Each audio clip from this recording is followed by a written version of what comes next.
महानगरपालिकेसाठी उमेदवारी अर्ज घेण्याची आता मुदत संपली, तर पुण्यामध्ये भाजप आणि शिंदेची शिवसेना स्वबळावर लढणार असल्याचं जवळपास निश्चित. पुण्यामध्ये भाजप आणि शिंदेच्या शिवसेनेची युती तुटण्याची सुद्धा शक्यता.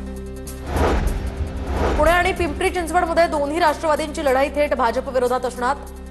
अनौपचारिक गप्पांमध्ये अजित पवारांचं विधान, तर पुण्यातील निवासस्थानी अजित पवारांच्या उपस्थितीमध्ये बैठक झाली. या बैठकीत अनौपचारिक गप्पा झाल्या. मुख्यमंत्र्यांचा थेट नाराजांशी संवाद, प्रमुख नेत्यांकडून सुद्धा बंडखोरांशी वाटाघाटी, ऑपरेशन मंदरणी सुरू. तर आता उमेदवारी अर्ज मागे घेण्याचा हा शेवटचा दिवस आणि मुदतही संपली आहे. अहिल्यानगरमध्ये मनसेचे 2 उमेदवार अद्यापही गायब. राहुल जाधव आणि अंबरनाथ भालसिंग अशी उमेदवारांची नावं. कालपासून दोघांशी संपर्क होत नसल्याची जिल्हाध्यक्ष सचिन डफाळ यांची माहिती. अनधिकृत बांधकामांमुळे भाजप उमेदवार कृष्णा पारकर अडचणीत, तर मुंबई पालिकेच्या प्रभाग क्रमांक 87चा वाद हायकोर्टात. मुंबई पालिकेच्या प्रभाग क्रमांक 87 मधून कृष्णा पारकर भाजपचे अधिकृत उमेदवार. अपक्ष उमेदवार महेंद्र पारकरांनी त्यांच्या उमेदवारीवर आक्षेप घेतला होता. वर्सोव्यामध्ये वॉर्ड क्रमांक 60 मधून भाजपच्या बंडखोर दिब्या डोले निवडणूक लढवण्यावर ठाम, तर वॉर्ड क्रमांक 60 मधून सायली कुलकर्णी भाजपच्या अधिकृत उमेदवार. जनतेच्या बाजूने निर्णय घेण्यासाठी प्रचंड धैर्य लागतं, ढोलेंची प्रतिक्रिया.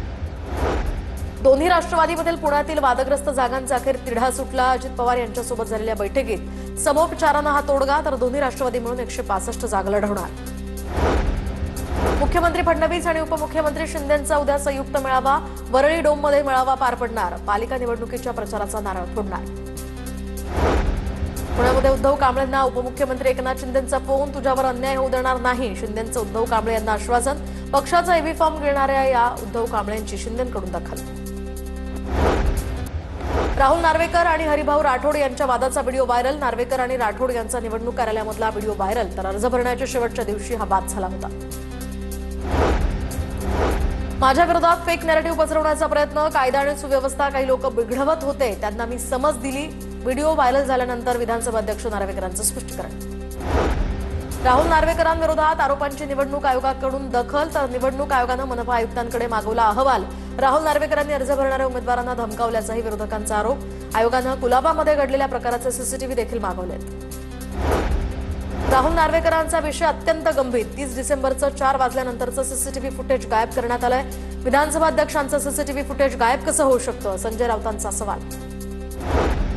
ठाकरेंच्या शिवसेनेचे नेते विनायक राऊत राज ठाकरेंच्या भेटीला. मुलगा गीतेश राऊतला घेऊन विनायक राऊत राज ठाकरेंच्या भेटीला.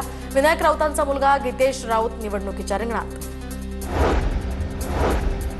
महाराष्ट्रातले सगळे गुंड अजित पवारांच्या पक्षात, तर हाच पक्ष भाजपसोबत सत्तेत सामील. राऊतांचा सत्ताधाऱ्यांवर निशाणा.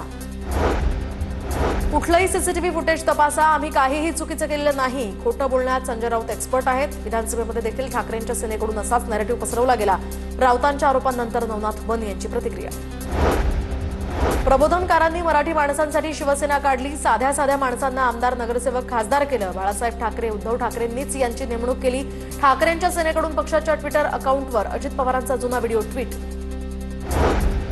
ठाकरेंच्या सेनेचे प्रभाग क्रमांक 95 मधील बंडखोर चंद्रशेखर वांगणकर नॉट रिचेबल. चंद्रशेखर वांगणकर ठाकरेंचे शिवसेनेचे माजी नगरसेवक. प्रभाग क्रमांक 95 मधून हरीश शास्त्री ठाकरेंच्या सेनेचे अधिकृत उमेदवार. हरीश शास्त्रींना उमेदवारी दिल्यामुळे चंद्रशेखर वांगणकर हे नाराज होते.